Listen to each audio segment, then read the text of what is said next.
Nous avons plus besoin de l'Afrique que l'Afrique a besoin de nous. Je le répète, nous avons plus besoin de l'Afrique que l'Afrique a besoin de nous. D'une manière générale, la France, elle est de moins en moins présente en Afrique. Comment vous expliquez ce recul de la présence française? Écoutez, je pense que la personnalité de Macron y est pour beaucoup. Chers abonnés, la France cherche à récupérer sa place déjà perdue en Afrique. Dans cette vidéo, vous allez découvrir ce qui a causé la chute irréversible de la France en Afrique en ces 3 dernières années. Je vous laisse d'abord écouter cet extrait et on revient après pour la conclusion. Nous avons plus besoin de l'Afrique que l'Afrique a besoin de nous. Je le répète, nous avons plus besoin de l'Afrique que l'Afrique a besoin de nous. Et c'est que l'Afrique est un continent en pleine mutation, qu'il dispose de grandes richesses dans tous les sens du terme et qu'il a un potentiel de croissance très important. Dans cette lutte, il apparaît évidemment que la France doit se doter d'une nouvelle stratégie africaine.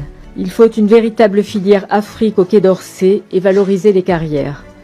Nous devons aussi recréer un institut des hautes études de l'Afrique. Nous avons une grande tradition africaine, mais c'est peut-être notre problème d'être trop proche de l'Afrique. Nous sommes trop proches historiquement, parce que nous avons joué un rôle essentiel, un rôle colonial.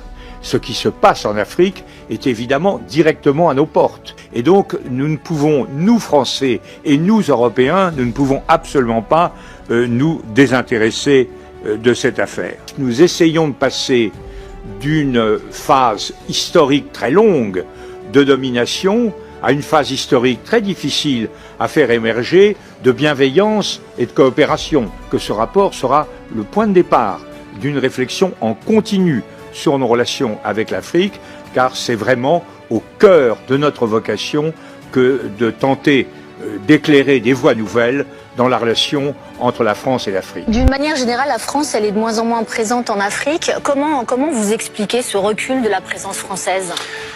Écoutez, je pense que la personnalité de Macron y est pour beaucoup.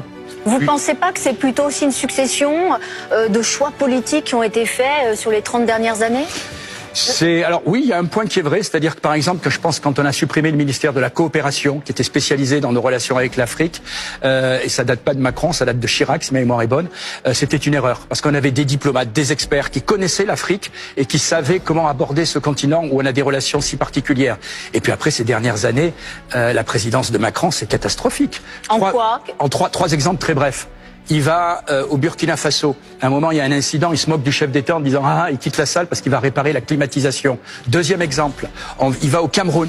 Et alors qu'on pose une question à monsieur Biya qui n'y répond pas clairement, comme un maître d'école, il demande au président du Cameroun de répondre « Pourquoi vous répondez pas? Pourquoi vous répondez pas? Est-ce que vous représentez ?» Troisième et dernier exemple, il y a quelques semaines, quand il est au Congo, où en réalité, il explique au chef d'État que si ça va mal dans son pays, eh bien, c'est quand même un peu sa faute. Et puis le soir, il déambule avec une canette de bière à la main dans les rues de Kinshasa. Vous croyez que c'est un chef d'État qu'on respecte? Chers abonnés à l'écoute de cet extrait, on comprend bel et bien que Emmanuel Macron a favorisé le réveil du peuple africain sans le savoir. Les actes posés contre le peuple africain se sont tournés en leur faveur. Que pensez-vous de la relation France-Afrique sous le régime de Macron? Laissez votre avis en commentaire. Si vous avez trouvé la vidéo intéressante, cliquez sur j'aime et partagez à vos amis. Mais n'oubliez pas de vous abonner et de cliquer sur la cloche de notification pour ne pas rater mes prochaines vidéos.